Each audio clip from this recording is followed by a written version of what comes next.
Et tout le monde, j'espère que vous allez bien. Aujourd'hui, je vous embarque dans une nouvelle vidéo pleine de surprises. Ansu Fati à Monaco, le grand tournant de sa carrière. Luis Diaz, la pièce manquante du puzzle catalan. Alors ne la quittez pas des yeux jusqu'à la fin. Si vous êtes nouveau ici, n'oubliez pas de vous abonner et d'activer la cloche pour ne rien rater. Mon objectif, atteindre les 40 000 abonnés, et pour ça, j'ai besoin de vous tous à mes côtés. Merci infiniment pour votre soutien, vous êtes vraiment au top. FC Barcelone est en quête de 109 sur les ailes. À l'heure où l'équipe catalane cherche à retrouver tout son éclat offensif, un nom revient avec insistance dans les couloirs du Camp Nou, celui de Luis Diaz. L'ailier colombien de Liverpool est plus que jamais dans le viseur du Barça, et les discussions avancent dans l'ombre. Lamine Yamal et Rafinha ont porté l'attaque blaugrana cette saison, mais le club veut aller plus loin. Deco, le directeur sportif, l'a clairement exprimé, il faut de la vitesse, du caractère, et une capacité à défendre sans ballon. Luis Diaz incarne ce profil. Percutant, endurant, tactiquement discipliné, et expérimenté au plus haut niveau européen, il coche toutes les cases du joueur recherché.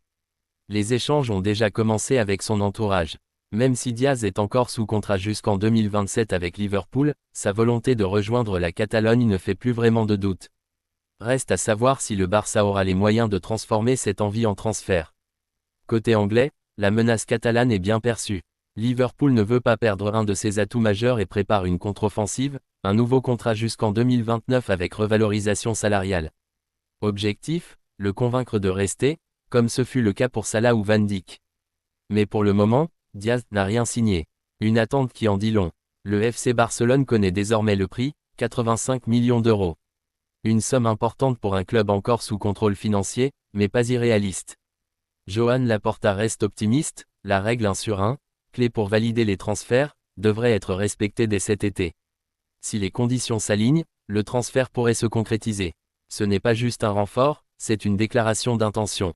Luis Diaz, par son style, ses qualités humaines et sa mentalité de gagnant, pourrait incarner cette nouvelle ère que le Barça veut entamer. Un profil qui complète à merveille l'existant, et qui pourrait changer la donne sur le plan national comme européen. Et maintenant, la vraie question se pose, Luis Diaz va-t-il devenir le nouveau moteur de l'attaque barcelonaise? Une page se tourne, discrètement mais sûrement, au FC Barcelone. Ansu Fati, longtemps présenté comme le joyau de la Masia, le successeur désigné de Lionel Messi, s'apprête à prendre un nouveau virage dans sa carrière. Et ce virage pourrait bien le mener, en Ligue 1. Plus précisément sur les hauteurs de la Principauté. Selon Fabrizio Romano, le journaliste italien toujours bien informé sur les coulisses du mercato, l'AS Monaco est tout proche de conclure l'arrivée de l'ailier espagnol.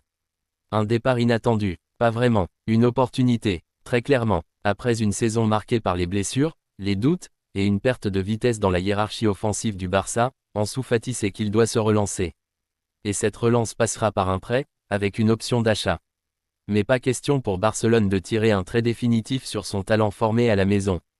Les Catalans veulent garder une porte ouverte, une clause de rachat sera insérée dans l'accord, preuve que le club croit encore à un possible retour en grâce. Fati à Monaco, c'est bien plus qu'un simple mouvement de joueur. C'est l'histoire d'un jeune homme de 22 ans, adulé très tôt, comparé à Messi, propulsé sous les projecteurs trop vite, et aujourd'hui en quête d'un second souffle. L'AS Monaco lui offre exactement ce qu'il recherche, une scène européenne, la Ligue des Champions, un cadre compétitif mais moins pesant que celui de Barcelone, et un environnement propice à sa reconstruction. Le joueur, lui, est séduit. Le projet monégasque est solide, ambitieux et axé sur la jeunesse. Dans un championnat français où il pourra exprimer sa créativité, sa vitesse et son flair, Ansu Fati a toutes les cartes en main pour redevenir ce joueur qui faisait rêver les sociaux du Camp Nou il y a encore 3 ans. Pour Monaco, c'est un coup de maître en préparation. Ramener en Ligue 1 un joueur de ce calibre, même temporairement, c'est un signal fort envoyé à la concurrence. C'est aussi une promesse faite aux supporters, celle de miser sur le talent, d'oser, de viser plus haut. Avec Wissam Ben Yedder en fin de cycle et une attaque en mutation, Fati pourrait devenir l'atout offensif majeur du club rouge et blanc. Bien sûr, tout n'est pas encore finalisé. Les négociations se poursuivent, les derniers détails restent à régler. Mais tous les voyants sont au vert. Les deux clubs dialoguent, le joueur est enthousiaste, et l'officialisation semble n'être qu'une question de temps. Alors que reste-t-il à espérer pour Ansu Fati? Un nouveau souffle, une nouvelle ambition, et surtout une nouvelle histoire à écrire. Parce qu'à 22 ans, sa carrière est loin d'être figée. Elle ne fait que commencer. Et si ce passage à Monaco était le chapitre qui relancerait, enfin, la promesse oubliée du FC Barcelone? Yeah.